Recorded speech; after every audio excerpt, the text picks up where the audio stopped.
사도행전 2장 42절에서 47절까지 말씀을 저와 여러분이 번갈아 가면서 읽겠습니다. 그들이 사도의 가르침을 받아 서로 교제하고 떡을 떼며 오로지 기도하기를 힘쓰니라. 사람마다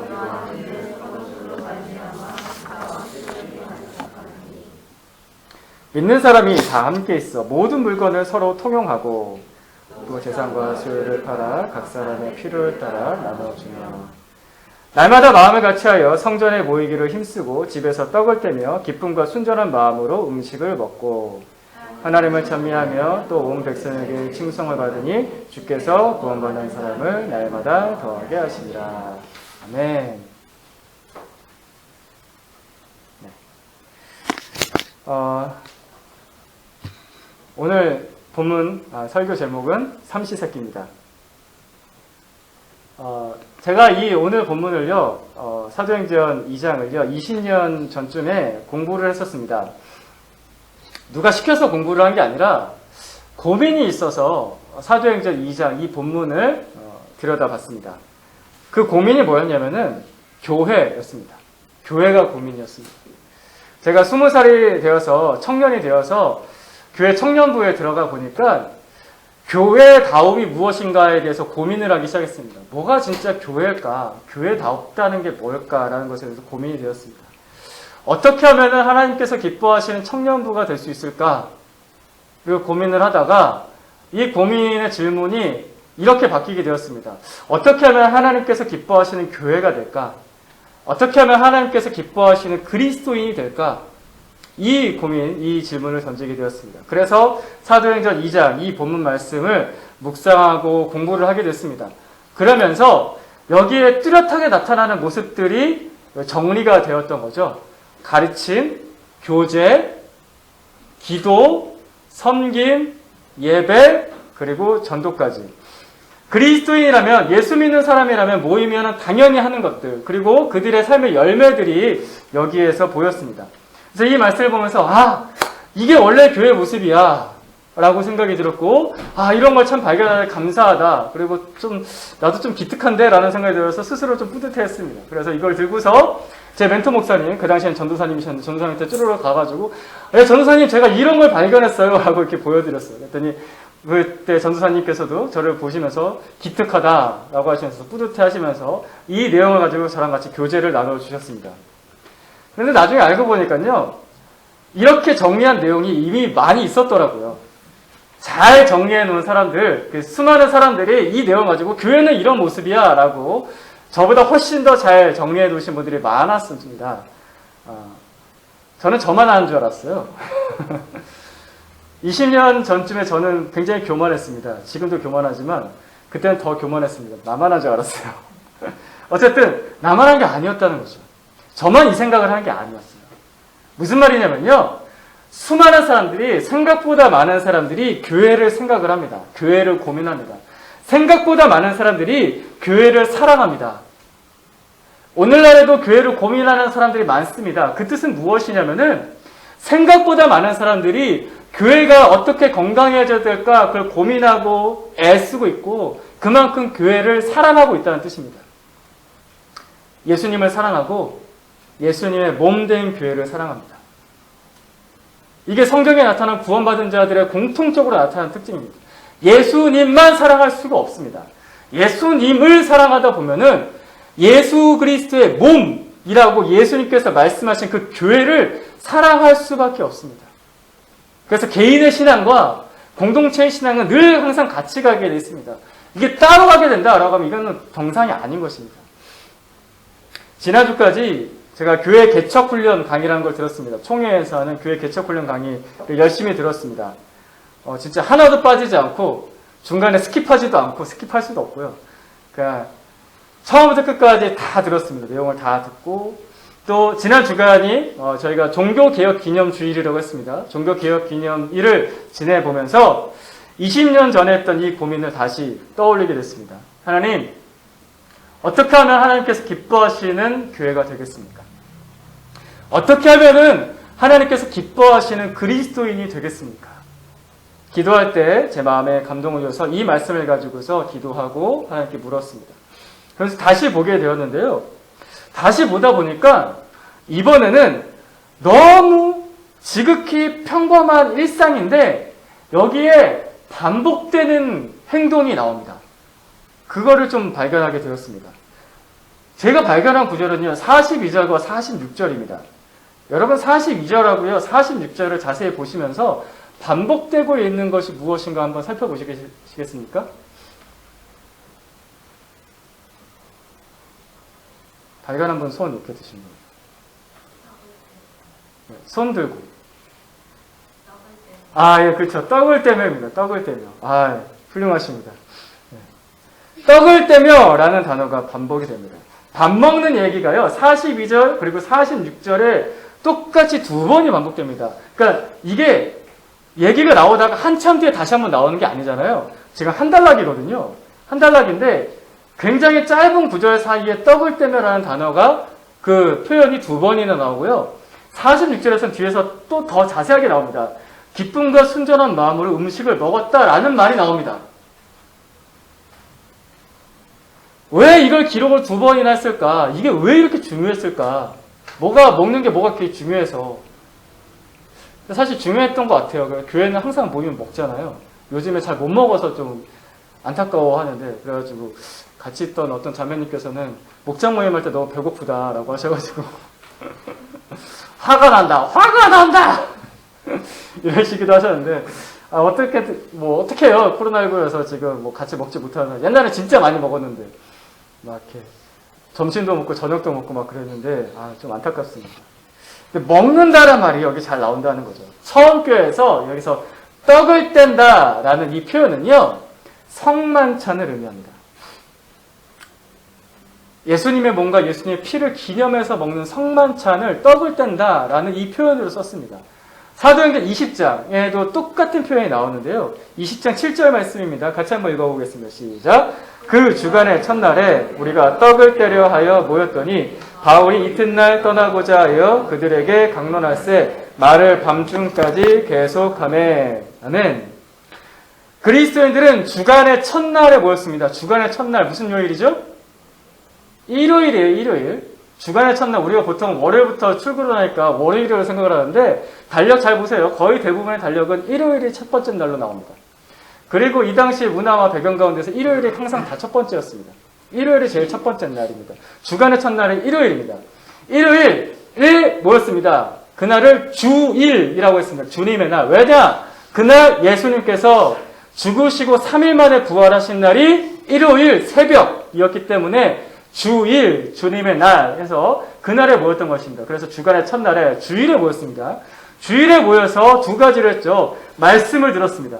또 하나는 떡을 떼었습니다. 근데 주간의 첫날에 하면서 우리는 보통 설교하는 얘기가 먼저 나올 것 같은데 여기서 뭐 먼저 나와요? 떡을 떼려 하여 모였다. 목적 자체가 뭐예요? 주일에 모여서 떡을 떼는 게 목적이었어요. 예수님의 몸과 예수님의 피를 먹고 마시는 게 굉장히 중요했던 거죠. 그래서 사실은 처음 교회 사람들, 2000년 전에 처음 교회 사람들은요, 성만찬이라는 것을 가끔 가다 몇 달에 한 번 했던 게 아니에요. 오늘 대부분의 교회들은, 개신교 교회들은 몇 달에 한 번씩 중요한 날, 부활절 전이나 고난주간이나 이럴 때 한 번씩 하잖아요. 그게 아니라 매 주일마다 모일 때마다 성만찬을 나눴습니다. 근데 이뿐만이 아닙니다. 오늘 본문 다시 돌아볼게요. 42절, 46절 아까 같이 보자고 했는데 같이 한번 읽어볼까요? 읽어보세요. 시작. 그들이 사도의 가르침을 받아 서로 교제하고 떡을 떼며 오로지 기도하기를 힘쓰니라. 날마다 마음에 같이하여 성전에 모이기를 힘쓰고 집에서 떡을 떼며 기쁨과 순전한 마음으로 음식을 먹고. 아멘. 이 사람들은 이때 초대교회 처음 교회, 2000년 전에 처음 교회 사람들은요, 주일날 모여서도 떡을 떼어서 예수님의 몸과 예수님의 피를 기념했습니다. 근데 46절 말씀 보세요. 언제도 해요? 날마다. 교회로 모일 때만이 아니라 날마다 집에서도 떡을 떼며 라고 나옵니다. 그러니까 처음 교회 사람들은 거의 매일같이 예수님의 몸과 예수님의 피를 기억하고 기념하고 감사했다라는 것입니다. 그래서 저희가 이제 한동안 못했던 우리가 성만찬을 이제부터 매일 주일 하려고 합니다. 가 아니라 아니에요. 코로나19여서 못합니다. 코로나19여서 같이 이거 어떻게 떼요? 이거를 손으로 잡고 떼야 되는데 못해요. 못하는데, 자, 여러분, 여기서 중요한 것은 본질입니다. 의식도 중요하지만 본질이 더 중요합니다. 본질이 살아있어야 의식을 통해 은혜를 받는 것입니다. 예배 드리는 거, 여기서 몸만 앉아있으면 아무 소용없죠. 본질, 내 마음, 믿음이 하나님 앞에 있어야 이 예배 시간에도 은혜를 받는 거죠. 여러분 성만찬 하시면서, 성만찬 많이 해보셨을 텐데, 못해본 분들도 있어요. 어린이 같은 분들 못 해보셨죠? 예.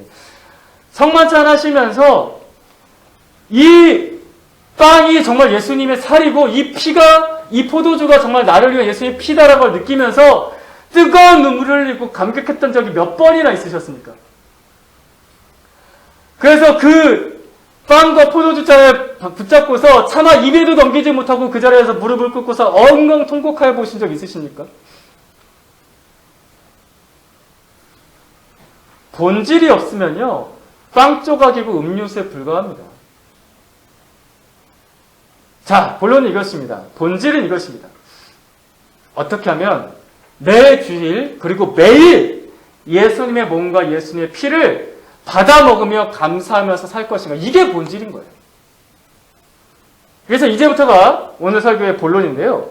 제가 여기까지 쓰고 나서, 설교를 준비하고 나서 본론을 정리하려고 하다가 생각을 하다 보니까요, 이게 지난 주일에 다 했던 얘기예요. 그럼 설교 쓸 게 없잖아. 여러분, 지난 주일에 이 얘기했죠. 형제자매 여러분, 예수님의 보혈의 은혜 아래서 사셨습니까? 지난 주간에? 그 임재의 은혜, 나를 위해서 흘려주신 그 보혈의 은혜에 힘입어서, 예수로 힘입어서 지난 주간 사셨습니까? 우리 형제자매 여러분, 지난 주간에 하나님 아버지께서 주신 그 말씀의 젖, 그 귀한 말씀을 받아 먹으면서, 나를 위한 말씀이라 받아 먹으면서 힘을 입어 사셨습니까? 아멘? 중저음의 아멘만 나오는 거예요. 이 질문을 들으시고, 방금 이 질문을 들으시고, 아, 맞네! 라고 하실 수도 있고, 또 어떤 분은, 또 저거야. 라고 하실 수도 있을 것 같습니다. 맞습니다. 아, 그겁니다. 그렇죠. 또 그겁니다. 또 그거. 또 그겁니다. 여러분, 우리가 살면서 꼭 알아야 되고 꼭 해야 될 게요, 그렇게 복잡하지 않습니다. 우리가 살면서 매일같이 해야 되는 것은요, 그렇게 매일 새롭게 변하지 않아요. 여러분, 아침밥 드실 때, 하루 세 끼 밥 먹으실 때 매번 새로운 방법으로 밥을 드십니까? 숟가락, 젓가락이 포크와 나이프로 바뀌고, 아니면 가끔씩 인도식으로 손으로 바꿔서 매번 그렇게 바꿔서 드십니까? 아니죠? 아침에 눈을 떠서 세수하실 때 세수하는 방법이 매번 바뀌십니까? 사용하는 세안제가 매번 바뀌십니까? 그건 귀찮아서 할 수가 없어요. 그거 매일같이 매번 하루에도 몇 번씩 하는 건데. 우리가 꼭 해야 되는 거, 정말 필요한 거는요, 매번 바뀌지 않습니다. 새롭지가 않습니다. 똑같아요. 늘 똑같아요. 자, 여기서 우리가 알 수 있는 사실이 한 가지가 생깁니다. 매일 반복되는 일상에서 우리는 가장 본질적인 일을 할 수 있습니다. 여러분, 이거를 잘 기억하십시다. 매일 반복되는 일상에서 우리는 가장 본질적인 일을 할 수 있다. 우리가 교회 다니면서 소위 신앙생활 한다고 하면서 왜 신앙생활을 항상 어렵게 생각하느냐? 매번 뭔가 좀 다른 걸 해야 될 것 같다는 강박관념이 있거든요. 뭔가 좀 내가 이번에는 좀 뭔가 새로워져야 될 것 같아. 안 되잖아요, 근데. 그게. 매일 반복되는 일상에서 가장 본질적인 일을 할 수 있습니다. 여러분, 처음 교회 사람들에 대해서 다시 한번 생각을 해봅시다. 이 사람들이요, 이 그리스도인들이 성만찬을 할 때 매번 복잡한 의식으로 성만찬을 했을까요? 분위기가 좀 그렇습니까? 목사님이 떡을 떼면서 주께서 우리에게 주신 말씀입니다. 그래서 낭독을 하고 떡을 떼고, 떡 먼저야 잠 먼저야 계속, 잠 먼저냐 떡 먼저냐 찍어 먹냐 마시냐 이랬을까요? 얘네들이? 이분들이, 이 처음 교회 그리스도인, 분위기가 전혀 그렇지 않아요. 전혀 그렇지 않아요. 그냥 밥 먹을 때 예수님의 몸과 피를 같이 먹었습니다. 밥 3끼 먹을 때 그냥. 하루 3번 반복하는 그 순간마다. 제가 이거 발견하면서 너무 은혜로웠어요. 와, 이거였어. 제가 예전에 신학대학원을 다닐 때요. 저희 신학대학교에 있었던 학생식당에 있었던 밥은요. 진짜 별로였습니다. 이분들은 밥도 많이 주지도 않아요. 제가 밥을 더 달라고 할 정도였어요. 여러분 이 정도 이해되세요? 제가 밥 좀 더 드세요. 그러면은요 이분들이 약간 이렇게 쳐다봐요. 자꾸 사람 밥 잘하는 사람 민망하게 밥 먹는 거 아주 치사하게. 게다가 또 반찬도 그렇게 맛도 없었어요. 맛있는 반찬 거의 안 나와요. 와 진짜 매번 그래도 싸긴 쌌는데 뭐 2,000원밖에 안 하긴 했는데 학교 식당 가면 그렇잖아요. 한 2,000원씩 했는데 1,500원짜리도 있었나 그랬던 것 같아요. 아무튼 쌌었는데 근데 싸도 한 끼 밥 먹을 건 줘야 될 거 아니에요. 그러니까 양도 별로고 맛도 별로 없고 그래가지고 신학대학원 생활할 때 기숙사 생활하는 기간이 있거든요. 의무적으로 경건훈련이라고 해가지고 최소 6개월은 기숙사 생활을 해야 돼요. 기숙사 생활을 할 때 저녁 식사가 제일 문제였어요. 저녁밥 먹으러 가면요 똑같죠. 점심밥보다 저녁밥이 더 부실해. 그래가지고 저녁밥 그냥 학생 식당에서 대충 먹고요. 거기 있었던 신학대학원 학생들은 방에 들어가면요 다 전화기를 들어요. 그래서 야식을 시키죠. 그러면은 그 저녁 한 7시부터 시작해서 한 밤 9시까지 계속 오토바이가 부르릉 왔다 갔다 해요. 기숙사 건물 앞을 계속 부르릉 그 주변에 있었던 치킨집과 동네 배달하는 음식점들은 거기서 굉장히 호황을 누렸죠. 그래서 여러분들이 흔히 보게 되는 저를 제외한 흔히 보게 되는 전도사님과 목사님들이 다 그렇게 둥글하신 거예요. 둥글게 다 그때 만들어주셨어요. 그 식습관들이. 배고프니까. 자, 이 얘기가 중요한 게 아니고요. 그런데 그 신학대학원에 다니시던 저희 한 선배님 이야기인데요. 이 한 선배님께서는 이 학생 식당에 이 부족한 식사를 대할 때마다 두 손을 모으고 정말 순전한 마음으로 기도를 하셨습니다. 그것도 상당히 오래 길게 식사 감사 기도를 드리셨습니다. 그래서 보통 신도원들은 밥을 같이 먹거든요. 다 친해가지고 동기들이 옆에 앉아요. 그래서 밥 먹자고 10분 내려가는데 보통 대부분 그렇거든요. 짧으면 10초, 길면 30초. 그래서 눈을 다 떠요. 근데 이분은 한참을 지나도 눈을 안 뜨는 거예요. 동기들이 먼저 밥 숟가락 못 들고 다 기다려요. 쳐다봐요. 언제 눈 뜨나. 그래서 동기분 중에 한 분이 약간 살짝 짜증이 나가지고 그 분한테, 그 식사기도 오래 하는 분한테 이렇게 얘기했대요. 야, 너는 무슨 식사기도를 그렇게 오래 길게 하냐? 짧게 좀 해, 짧게.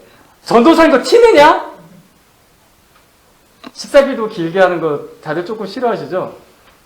저도 약간 짧게 하는 편인데 그런 얘기를 핀잔을 들었어요. 그러자 이 식사기도를 길게 하시던 이 신대원 학생, 그때 이제 선배님이 이렇게 말씀하셨다고 합니다. 하나님께 너무 감사해서 하나님께 감사드릴 것이 너무 많아서 그래. 와, 그 주변에서 또 동기들 어떤 분일까요?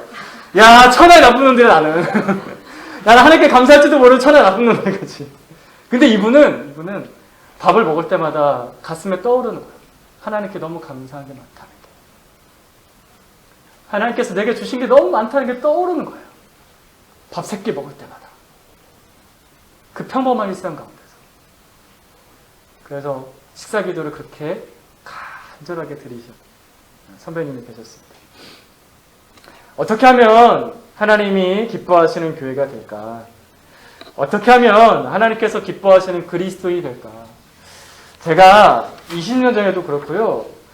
지금도 그렇고 제가 너무 어렵게만 생각했던 것이 아닐까라고 깨닫게 되었습니다.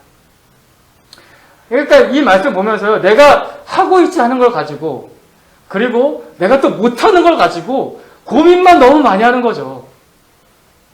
근데 말씀 속에서 발견한 건 이거예요. 할 수 있는 게 있구나. 매일같이 일상 속에서 하고 있던 게 있구나. 일상 속에서, 평범한 일상 속에서 가장 본질적인 일을 할 수가 있구나. 그저 밥 세 끼 먹을 때 예수님의 예수님의 피를 먹고 산다는 고백과 감사하면서 살면 될 것 같습니다. 우리가 밥 먹을 때 밥만 먹는 게 아니잖아요. 우리 어린이들과 같이 나눴듯이 엄마가 차려준 밥에는 사랑이 있죠. 우리가 밥만 먹을 때, 그리스도의 밥을 먹을 때 밥만 먹는 것이 아니라 하나님 아버지께서 내게 주신 그 영원한 생명, 나를 향한 하나님의 그 크신 사랑, 아들을 주신 그 사랑을 같이 먹는 것입니다.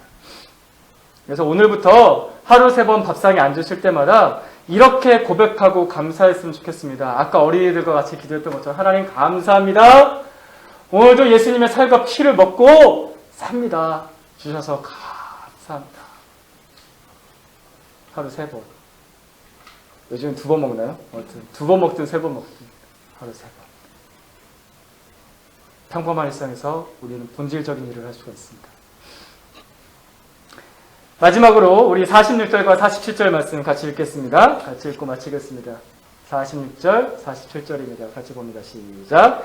날마다 마음을 같이하여 성전에 모이기를 힘쓰고 집에서 떡을 떼며 기쁨과 순전한 마음으로 음식을 먹고 하나님을 찬미하며 또 온 백성에게 칭송을 받으니 주께서 구원받는 사람을 날마다 더하게 하십니다. 아멘. 기도하겠습니다. 하나님, 아버지, 감사합니다. 밥 먹을 때마다, 일터에서 일을 할 때마다, 가족들과 좋은 시간을 보낼 때마다 감사드립니다. 이 모든 것이 하나님께서 우리에게 주신 사랑 때문입니다. 이 모든 것이 우리에게 주신 예수님의 몸과 예수님의 피를 받아 먹고 받아 마셨기 때문입니다. 감사드립니다. 예수님의 이름으로 기도드립니다. 아멘.